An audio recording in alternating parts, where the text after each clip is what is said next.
Hello, and welcome to the vetting process. Today, I am here with Eric Lesser, a state senator and candidate for lieutenant governor. It's great to have you here. Thanks for having me. Yeah, it's good to be on. How about you start by just telling us a little bit about yourself and what you do? Yeah, so I'm a state senator in Western Massachusetts. I represent the greater Springfield area. I live in Longmeadow, which is a town right next to Springfield. I represent in the state Senate two cities, Springfield and Chicopee, and then 7 towns up and down the Pioneer Valley, kind of hugging the Connecticut River and up and down the Mass Pike.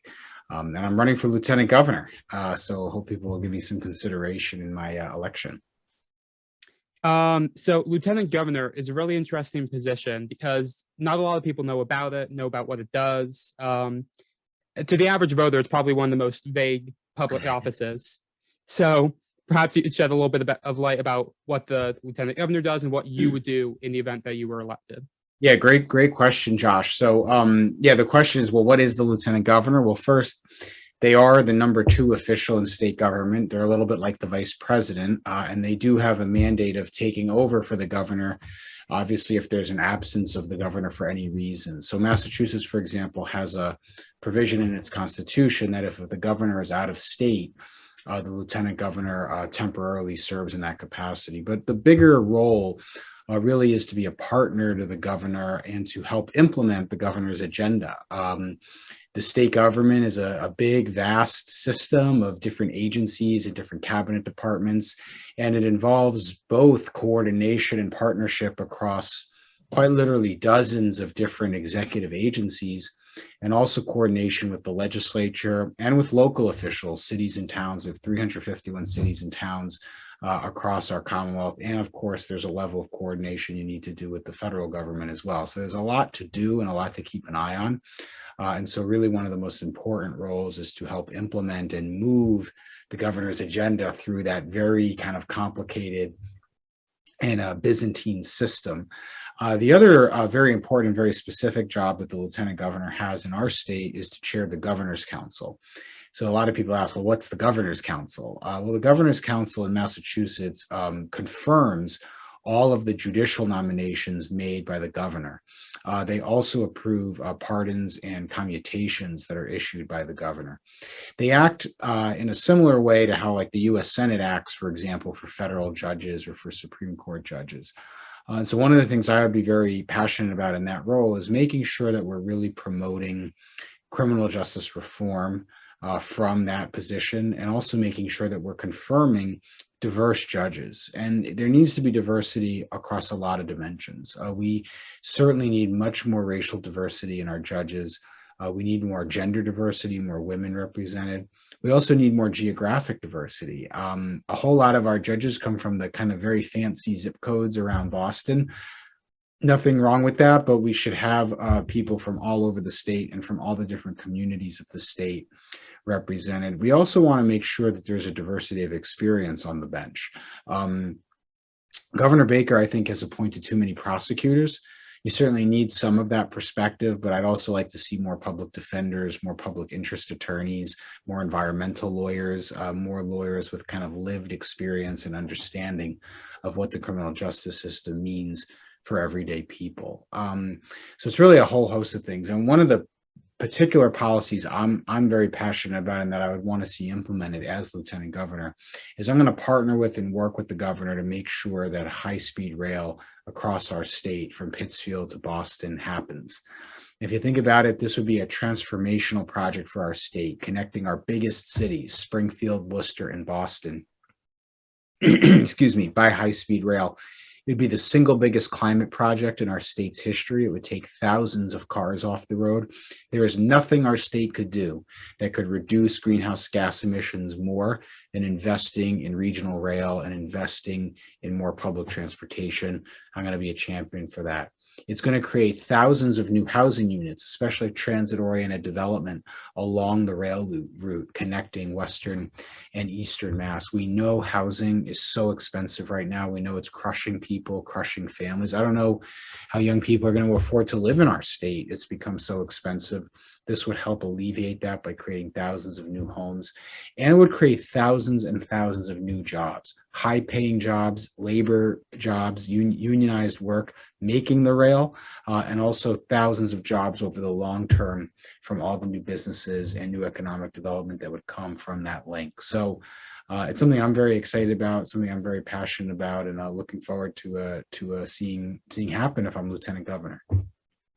Funny enough, the next question I have here was about public transportation. Glad to see you're ahead of me there. It's especially here in Massachusetts, it's a major thing that, I know I'm not alone in wanting there to be major reform and major changes. I think there's a lot of potential there, and I think you have a great idea with. So if there's anything else you want to clarify about sort of your vision for public transit in Massachusetts, Well, we're very lucky in our state in the sense that we've got all these very cool and actually pretty distinct regions, right? You of course have Boston, that's the biggest city, but not too far away from Boston, you have the North Shore, which is really its own kind of scene and community and economy. You have Cape Ann, in the communities there. You have the Merrimack Valley and the industrial history and the manufacturing legacy in the Merrimack Valley. You've got Worcester and Worcester County. You've got Western Mass, which has a lot of different regions even within it, the Pioneer Valley, the Springfield area, the Berkshires, all with their distinct needs. But one of the things we've really got to focus on is having all of these different regions working to support each other, right? So, on the South Coast, you have these really exciting developments happening around the blue economy, the production of wind turbines, the production of, offshore wind platforms, the continued development and sustainability of the fishing industry is so important. You have a textile legacy there as well that's doing all kinds of new creative things. So you got to we got to invest in linking these regions so that they're working with each other to create more opportunity for people. And that's why I think regional rail in particular is so important. The other thing I would just add on this, Josh, not to go too long, but I think what we've seen, you and I are talking on Zoom. What I think we've seen out of COVID is that the way people work is really never going to be the same again. I think it's safe to say that at this point, and that increasingly you're going to have less sort of day-to-day commuting, and you're going to have more kind of intentional travel tied to work to accomplish or do discrete things, right? So you could envision a future where somebody lives in New Bedford, buys a house in New Bedford, pays taxes in New Bedford, shops in local New Bedford, stores, and has their kids going to New Bedford schools, and is maybe working day to day in New Bedford, but a couple times a week they've got to go to Boston, or once a month or so they got to go to New York, or they have to go to Worcester. Well, rail now becomes a really attractive way to enable that, because you can be productive while you're on the train. You don't have to worry about driving. You don't have to deal with traffic, and it creates a lot less pollution. So I think we just got to be thinking about, the next 2, 3, 5 years down the line, what do we want our state to look like, and what do we want families benefiting from? Right. And my final real question here is, so you're running for lieutenant governor, and there are maybe 3 or 4 other major candidates running for that office. And so it's slowly becoming a really high-profile race. And my question to you would be, what do you think differentiates you from the other people running for that office? Well, I appreciate the question, and we have a great field of candidates. I think it represents the kind of energy and excitement that people have about Massachusetts right now and all of the potential in our state. There's a couple of things that I think I bring to the table that nobody else does. First, I'm the only candidate with really significant federal experience. I worked for President Obama. There's a picture of him right here I keep on my desk. I worked on his 2008 campaign, and I worked 40 feet from the front door of the Oval Office as the assistant to David Axelrod, who was the president's senior advisor.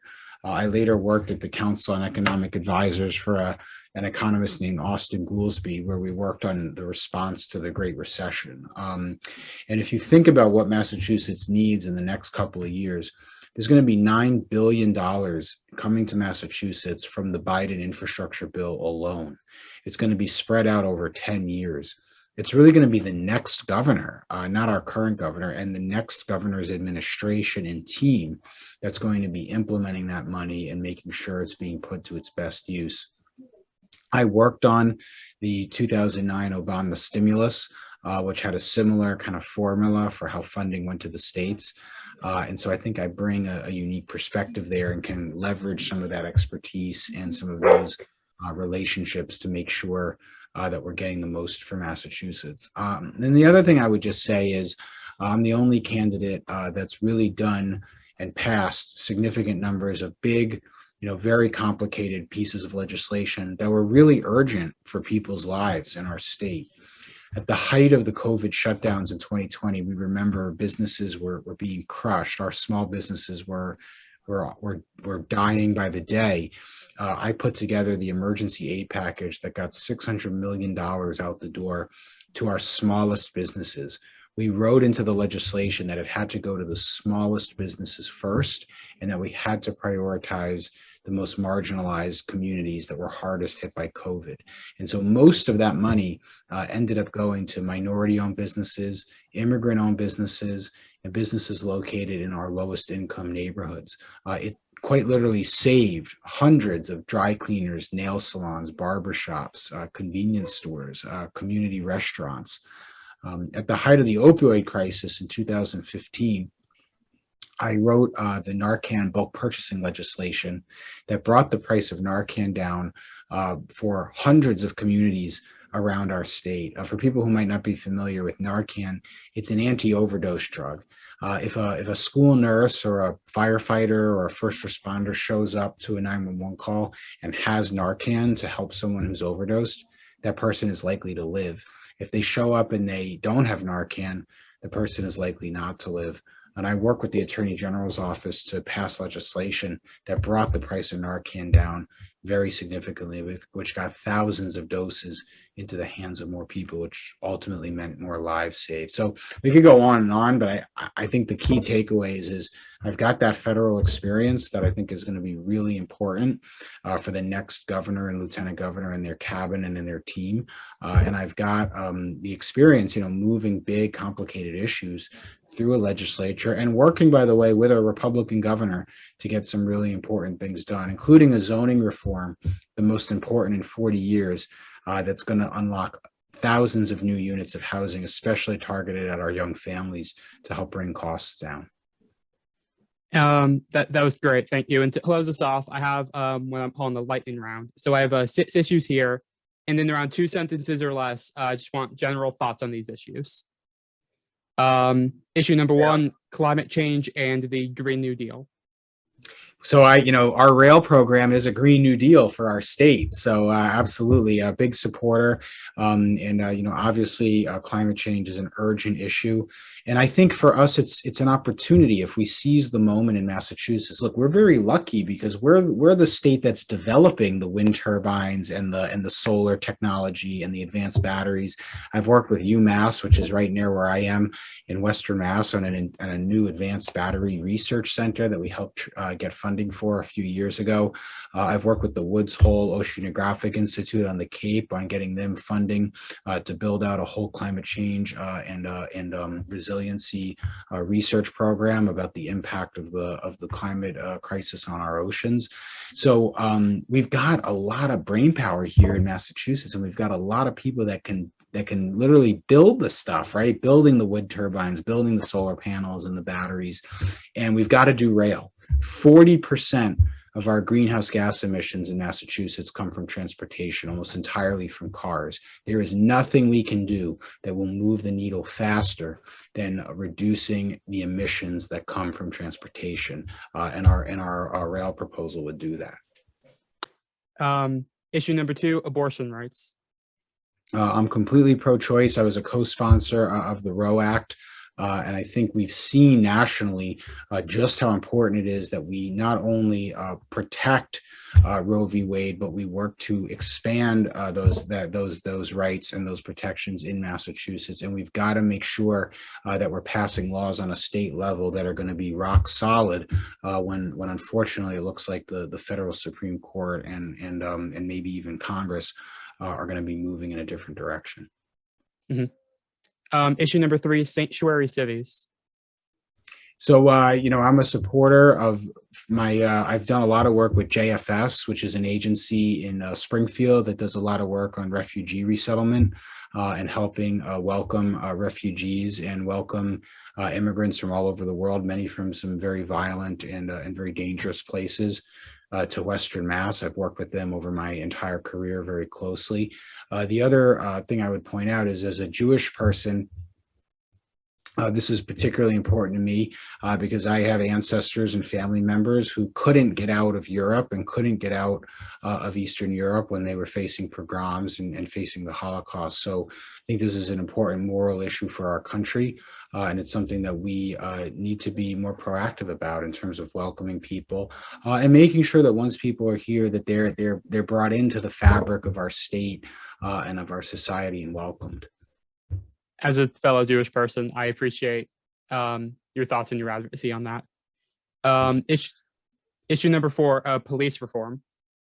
Yeah, so again, this is an urgent issue, and I worked very closely on a very comprehensive police reform bill that we took up last year. That's among the strongest in the entire country. And I think what we need to do is we need to acknowledge that, the vast majority of police are trying to do the right thing, but we've got to make sure that there's accountability and there are structures in place to make sure that when issues do happen, that the state and that the appropriate authorities have the ability to first prevent issues from happening, but also to swiftly react once they do. And just as an example, unfortunately, we saw a very unfortunate incident in Springfield recently, but the body camera footage, provided a lot more context, frankly, to what was happening, and it has helped inform decision makers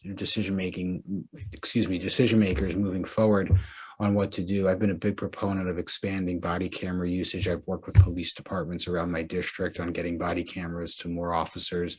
And as I mentioned, the reform package that we did in the wake of George Floyd's murder is something that is frankly not fully implemented yet. As Lieutenant Governor, I'd really make it a big priority to make sure that law gets fully implemented. Issue number 5, Medicare for all. Yeah, now I've been a co-sponsor of the Medicare for All legislation in the Senate for my entire time in office, and I think this is an issue. I actually view it through the lens of medical providers. My dad was a family practice doctor in Holyoke, which is a community in Western Massachusetts. He was just an old-fashioned kind of community doctor. He put a shingle up.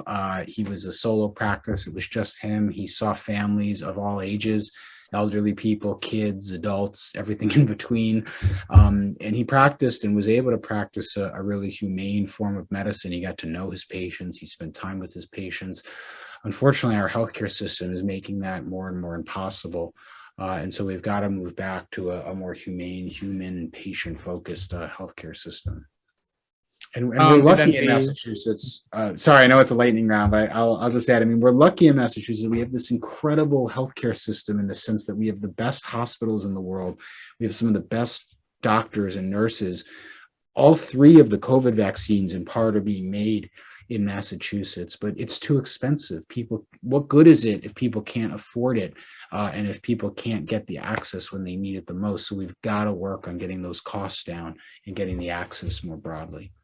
Absolutely. And then the final issue I have here today is possibly the hardest question I've asked so far. Which flavor of ice cream is the best? Oh, that's easy for me. I'm like a diehard chocolate chip cookie dough guy. Great answer. Great answer. And that's all I've got for you today. Thank you so much for coming on and answering a few questions. Soft serve, though, I'm a big fan of chocolate and vanilla twist with rainbow sprinkles. That's my go-to. That's a great one. Thank you so much. Hey, take care.